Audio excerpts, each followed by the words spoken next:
from Helen Kirkham Crafts and welcome to my craft space. I just wanted to do a quick Thursday technique video to share with you how I do watercolour backgrounds. These are the watercolour backgrounds I do, sort of all fairly different to each other, but I'll show you a very simple technique on how to have a little bit more control over your watercolour background so you can get the look that you want. For this particular technique I use Rare Earth watercolour card, and then I use all the different Aqua pens from Spectrum Noir by Crafter's Companion, and a distress sprayer from Holtz. I really like this one because you have a little bit more control on how much water comes out.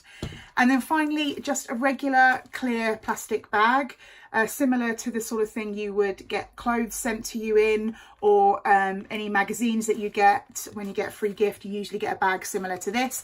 It just needs to be a plastic bag that's clear. So I'm just going to turn the camera around and show you how I do my watercolour techniques, and hopefully you'll find it helpful. Okay, so we've got our plastic bag, and what we're going to do is start going in with our colours and get some of that colour down so we can start making our backgrounds. So you just want to think about as if you were basically colouring in the plastic bag. Don't be too precious about patterns or decorations. You just really want to get some of that colour down so we can start making our backgrounds. And when you're thinking about doing different colours of backgrounds, think about colours that are complementary to each other, because I think they make the best watercolour backgrounds. So here I'm using green, yellow and blue, because if you take blue and yellow, they make green. So you know that if the blue and the yellow mix together, it's just going to make a different green. You could go in with colours that don't always necessarily mix, but just be prepared that you may end up with a sort of browny, sludgy colour, which might be something you really like if you're going for a more distressed look. But this time I just want to go for a clean colour. So we've gone over our bag pretty much enough to cover the Rare Earth paper, and I'm just going to go in with my spritzer and lay some of that colour down, well, some of that water down, to start getting those colours mixing in together. We're already starting to get some pools, so you can see that's going to come down really pretty.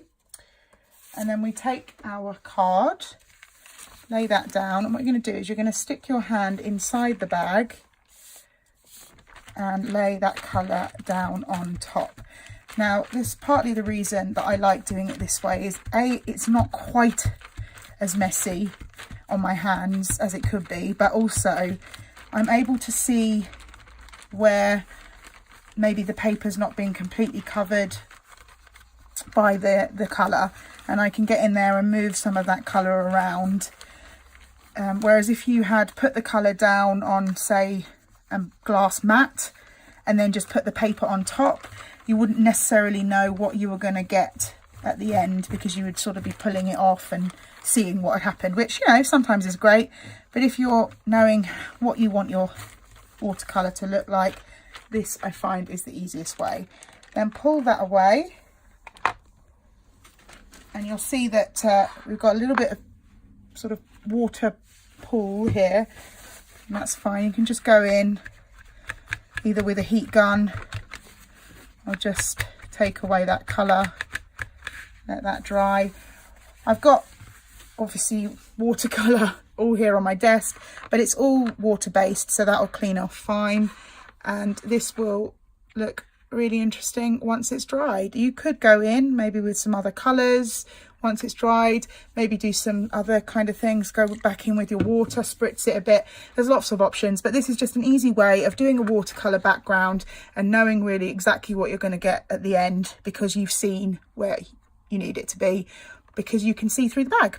So I hope you've enjoyed that, and I hope it helps you to make watercolour backgrounds if that's something you're interested in. So keep crafting, and I hopefully see you guys again soon. Bye.